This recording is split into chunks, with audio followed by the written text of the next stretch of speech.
Hi అండి అందరికీ welcome to my channel. నేను నిన్న ఒక వీడియో చేశానండి. ఏంటంటే మనం కొంతమందికి హెల్ప్ చేద్దాము మనందరం కలిసి అని నేను మీకు ఒక వీడియోలో నేను చెప్పాను. కాబట్టి నేనైతే నేను చేయాలని నేను అనుకున్నాను కాబట్టి అండి నేను ఖచ్చితంగా చేస్తానని నేను నిర్ణయించుకున్నాను. కాబట్టి నేను కొన్ని నిత్యావసర సరుకులు అయితే ఇవ్వాలనుకున్నాను. కాబట్టి కానీ నాకున్న స్ట్రెంగ్త్ని బట్టి నేనైతే ఒక 5-10 మెంబర్స్కి అయితే అలాంటివి ఇవ్వగలుగుతాను. కానీ ఇది ఫుడ్ అయితే కొంతమందికి మనం ఇది నిత్యావసర సరుకులు 5-10 మెంబర్స్కి ఇవ్వగలుగుతాను. అదే ఫుడ్ అనుకోండి ఒక 80-50 మెంబర్స్కి, ఒక మినిమం 100 మెంబర్స్కి అయినా మనం ఈ పూట వాళ్ళకి మనం ఫుడ్ అనేది వాళ్ళకి కొంచెం కడుపు నింపినట్టుగా ఉంటుంది కదా అనే ఫీలింగ్లో నేను ఫుడ్ తయారు చేశానండి. రైస్ తీసుకొని పులిహార కలిపానండి. పులిహార కలిపి నేను ప్యాకింగ్ చేశాను.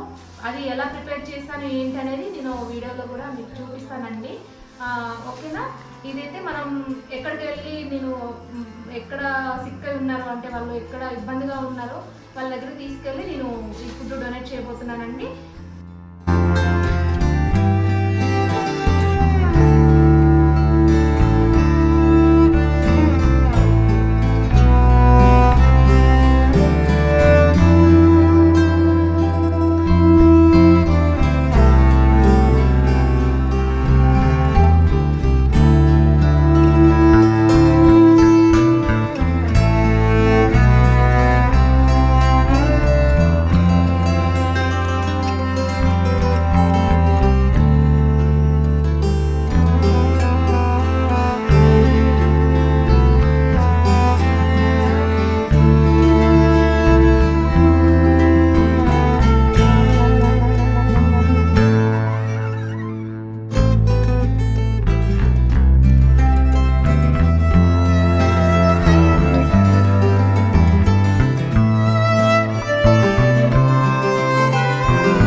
ఫైనల్గా మేమైతే స్టార్ట్ అయ్యామండి.